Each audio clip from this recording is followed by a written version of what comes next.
Hey, welcome to today's episode of Retail Initiative. Today I want to talk about where to focus when it comes to your site. Have you ever met those people that will approach really complicated subjects and to a degree almost dumb it down? And they're like, the problem's this one thing. We have global warming or whatever you want to call it. This isn't political. That's not what I'm trying to say. But the problem is emissions. And if we can just take care of that, that's going to solve it all. Or I joke, but I will talk about education with my father-in-law. And every time he's like, the unions, the teacher unions, you just got to get. And I'm like, whoa, hey, maybe that's a part of it. But could we agree that there's a lot that would go into fixing our education system? And this could be anything. This could be our fitness routine and the way that we approach that. And we're like, if only I just had this, if this one thing is in line, that's what's going to bring about us the goal, the thing that we have in mind, whatever that is. And I think when it comes to our sites, a lot of us do the same thing. We think, if only this piece is in place, that's what's going to do it. And sometimes that is the one missing piece, but how do we figure out what those are? And look, as the owner of an agency who sends sites out a lot, and I see the feedback that we get, I tend to be able to tell, okay, this is the area that they focus.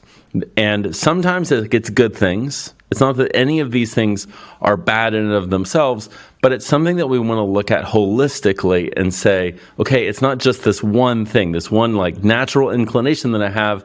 It's a bigger picture. It's things across the board. And what we have to do is have the wisdom to say, okay, it's not just the one that I have a natural inclination towards. It really is all of these pieces. And we need to look at it through each of those lenses. So there are a few things that if you have your site and you're like, okay, how do I know if it measures up? Or you're working on one right now. Maybe you're a client of ours. I don't know. What should you be looking at when you're really measuring, is this good? And not just is it good, but is it good for me? Is it good for my brand? Does it represent who we are? And so there's a few things I want to walk you through to examine your site, your experience, and how it measures up. So the first, number one, the vibe. I know this seems simplistic, but if you walk into your storefront, there's a vibe, there's a feeling, there is an emotion that should be brought about.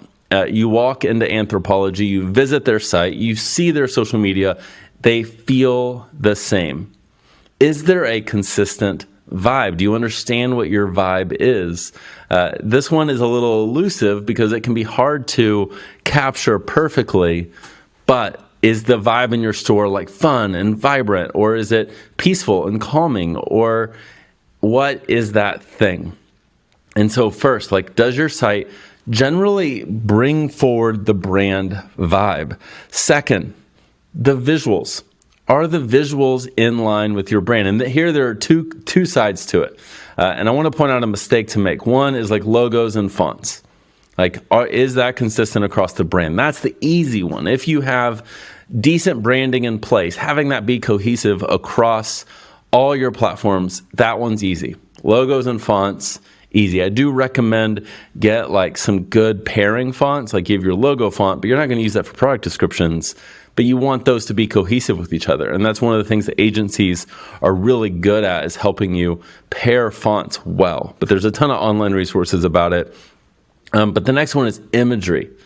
Is the quality of your imagery, does it fit your brand experience? This is really the negative of using vendor images, is a lot of times they don't represent who your customer is. They don't represent who your brand is. They represent who they are. And your unique experience is the way that you're able to tie together the relationship between your brand and your customer.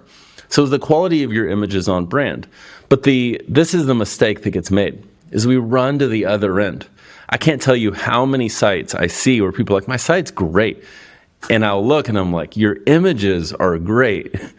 Your site, on the other hand, is not. It looks good because you have good imagery. Good imagery can make up for bad design a ton when it comes to just, does the site look okay? Good imagery really can make it. But what it doesn't do is these other pieces. It doesn't necessarily bring about the brand vibe in the way that we want. It doesn't bring in the visuals the way that we want. Maybe it does those things. Those are kind of the easy ones, but it doesn't do the other elements. And so what we never want to do is run to the extreme of either my images aren't important, and so we're just going to use vendor images, or they are so important, and as long as I'm getting my photo shoots and I have good creative, but box checked, like we're good to go. That's not the truth. It needs more than that. It needs this next piece, and that's a function and service. Think about the way that you serve your customer in store, what questions you ask, what questions they ask.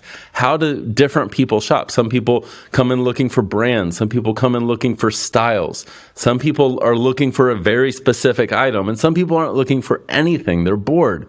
In store, they just walk around and they spend too much time at the front counter, and online, they're just clicking around your site. They're on your couch, they're watching Ted Lasso, and they're bored. It's what people do.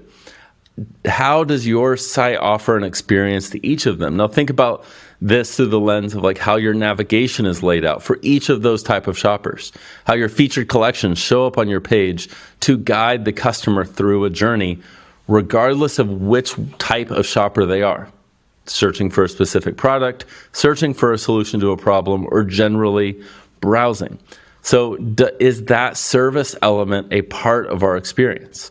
It absolutely is. And a lot of times, this is what's missing in those sites that I talk about that are, yes, the imagery is spot on, but the function is not there. That's what I see more than anything else. And so if you're like, oh my gosh, my images are incredible, but we haven't thought about our experience, this is what I'm talking about. And then the last one, and this is to kind of just bring it all together, is quality.